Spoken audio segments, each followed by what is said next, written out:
I was getting a little tired of doing all this classical stuff and was thinking about doing something more related to the modern world. And about that time, where I was teaching, it wound up that I taught a student with mild cerebral palsy to drive.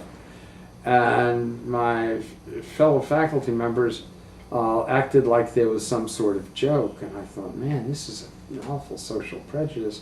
And I had been thinking about studying social prejudices because I lived in France for several years, and they have certain ethnic prejudices that are somewhat alike and somewhat different from the ones we have in the United States. And I was going to see what the similarity and differences were, and I didn't want to get involved in an elaborate study of ethnicity and migration of people and history like that. But then I heard all of these really, I found, crude remarks about a student with disabilities.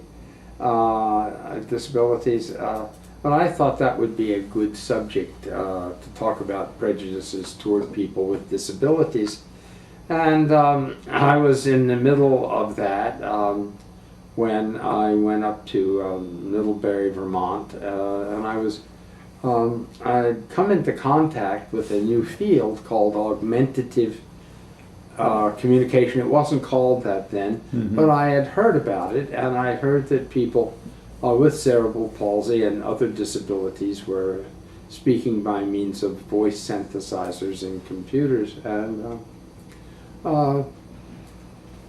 when I actually got to doing some data that spring, I found out that the people that I wanted to talk to, I met some people with cerebral palsy, and their communication aids were primitive, to say the least.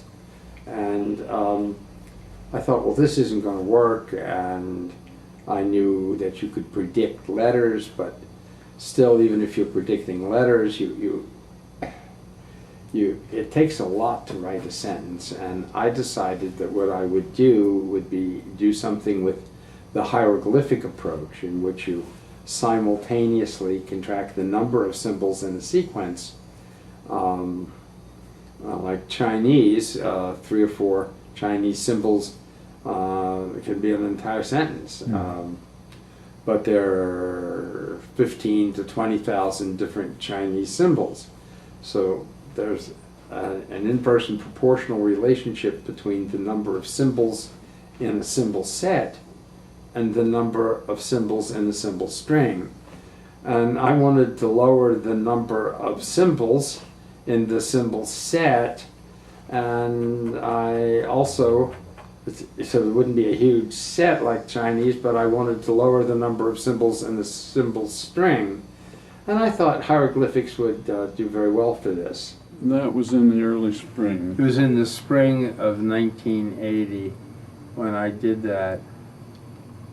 And I showed it to a few people and started to do readings and various things. I came in close contact with bliss symbols, and I kept thinking someone else had done what I had done, but nobody else was doing what I was doing. I think it comes from my somewhat unusual background into this area. And I started showing what I had done to manufacturers, and then I basically quit my job and focused on MinSpeak.